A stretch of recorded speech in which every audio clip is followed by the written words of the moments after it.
E aí pessoal, tudo bem? Então esse aqui é o nosso primeiro vídeo do Trunfo do Louco, nosso blog, Trunfo do Louco, blogspot.com.br. Também é um vídeo que você pode encontrar no Facebook, na página Tarô de Marcélia Londrina. Bom, a gente vai falar primeiramente dessa carta aí, a carta do Louco, né? Você está diante de uma versão dessa carta do Tarô de Marcélia, da casa de Camoan, com Jodorowsky. Tá? Existem outras versões, essa é a minha versão preferida, por isso que é o que eu vou utilizar. Bom, essa figura aí é uma figura bastante controversa, é importante pensar que no tarô a gente não pode associar as cartas a algo só positivo ou só negativo. As cartas sempre têm uma certa ambiguidade, são cartas dúbias, né? E essa figura aí do louco, ela tem dois aspectos. A gente pode pensar com uma referência àquela figura do louco mesmo, medieval, aquele sujeito que estava na rua, completamente cindido com as convenções, com as normas, com a realidade, vivendo um universo próprio. E também a figura do clown, né, do bobo, do palhaço. Aí, inclusive você tem na cabeça dessa personagem aí, você tem os guizos, né? Que é aquele louco que era admitido, né, na corte, né, e era aquele que supostamente era o único a quem era permitido falar certas verdades ao rei, mas sempre disfarçado com a jocosidade, com a alegria, com a espontaneidade, né? Então é uma figura que ao mesmo tempo é um conhecedor da realidade e brinca com isso, né? Ou é esse que é completamente cindido com a realidade, não se importa com as convenções, com as normas, né, com as instituições, com a família, o que seja, né, vive dentro das suas próprias leis. Tá? Essa carta é a carta que não tem número, ela tem nome, né, Lemat, né, o louco, mas ela não tem número, né, é a única carta do tarô que não tem número. Por isso ela pode ser colocada tanto no início, que seria a carta 0, quanto no final do tarô, fechando o ciclo, que seria equivalente à carta 22. Tá? A gente pode associar algumas palavrinhas aí que ajudam a nossa reflexão, a nossa leitura. Tá? Eu vou passar algumas palavrinhas para vocês. Começo e recomeço, ímpeto natural de vida, tá? Ele pode ser associado, por exemplo, à nossa primeira infância, que é o momento que a gente vem ao mundo, a existência está aí, a gente precisa lidar com a existência, mas nós não conhecemos as regras do mundo, né? Então, no lead do contato com os nossos familiares, com nossa mãe, com nosso pai, ou quem fizer esse papel, é que a gente vai começar a entender quais são as regras que regem o mundo. Então, isso aí, essa carta, ela representaria essa primeira infância, né? Que a gente não tem o conhecimento das regras, né? A gente meio que a gente está largado ao acaso. Eu vou colocar uma outra carta aqui só para a gente ver aqui uma outra referência.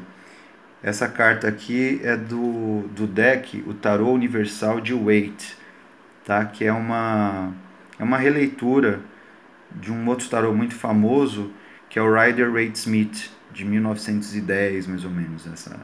A gravura, o idealizador é o Rider-Waite, e quem desenhou é uma moça chamada Pamela Smith. E aí a gente tem uma figura um pouquinho mais romântica, né? E eu acho legal essa imagem, que é a questão do abismo, né? Que é a questão daquele que desconhece as leis do mundo, né? E eu gosto de associar com aquela música que Titãs canta, né? Que diz que o acaso vai te proteger enquanto você estiver distraído, né? Então é aquela figura que está meio que protegida pelo acaso, porque conscientemente ela não está se precavendo de nada. Tá bom? Tem uma outra figura também que é uma nova releitura, que é o Golden Tarot. Tá? É a mesma referência do Rider-Waite, né? Que é interessante também, né?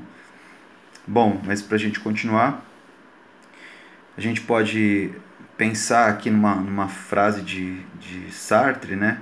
Da existência que precede a essência. Então você primeiro existe, para depois você se definir, né? Então essa questão a gente pode associar à figura do louco. A amoralidade, né? O espírito de liberdade, ele é uma espécie de sombra das convenções, né? Aquele que não aceita as convenções. A gente pode associar ao espírito de um tempo, né? O Zeitgeist, né? O espírito do tempo, por exemplo, dos hippies, né? Uma figura que tem tudo a ver com aquelas pessoas que estavam quebrando com as convenções da sua época, tentando superar ou ressignificar valores, princípios, né? Então a gente pode falar com uma espécie de sombra do convencionalismo, espírito de contestação, o aspecto dos instintos, os impulsos do inconsciente, né? Todos nós temos uma espécie de louco que fala dentro de nós, que quer cindir com tudo, que quer romper com as barreiras, né? A gente pode fazer uma relação com a questão do Dionísio, né? Da mitologia, também a questão da vitalidade, da disposição, da inconstância, né? Na psicologia se pode fazer uma referência com o id, né? E em alguns aspectos aí a gente pode considerar a questão da falta de compromisso, né? A impertinência, atitudes autodestrutivas, justamente por ou negar ou por não considerar as coisas aquilo que a gente precisa prestar atenção, né? Para viver, né? Para ter seja uma vida social, seja a própria questão da nossa relação com o nosso corpo. A gente pode pensar inclusive na questão do uso de drogas, né? A questão da infantilidade, da fuga, né? Da irracionalidade, do embuste, do autoengano. Tudo vai depender do contexto em que essa carta está sendo tirada. Tá? Eu gosto de fazer a associação das cartas com referências literárias, né? E essa carta ela me lembra muito a questão do Rei Lear, né? Que você tem lá a figura de um general que é rechaçado pelo Rei Lear, que não quer dar ouvidos a ele, e aí esse general se disfarça de bobo e acompanha o Rei Lear, né? E esse bobo, na verdade, é porque a arrogância do Rei Lear não permitiria que ele estivesse ao lado de alguém que confrontasse a sua autoridade. E aí aparece a figura do bobo como alguém que ele aceita ao lado dele porque ele se sente superior ao bobo. E no final das contas o bobo é a voz da consciência, né? Então é essa figura ambígua e bastante interessante. Um autor que eu gosto muito, que é a minha referência de tarô, que é o Jodorowsky, né? Alejandro Jodorowsky, ele faz uma associação bem interessante em que ele diz que o louco é o ego, né? E esse cachorro aqui, ele seria... Perdão, eu inverti.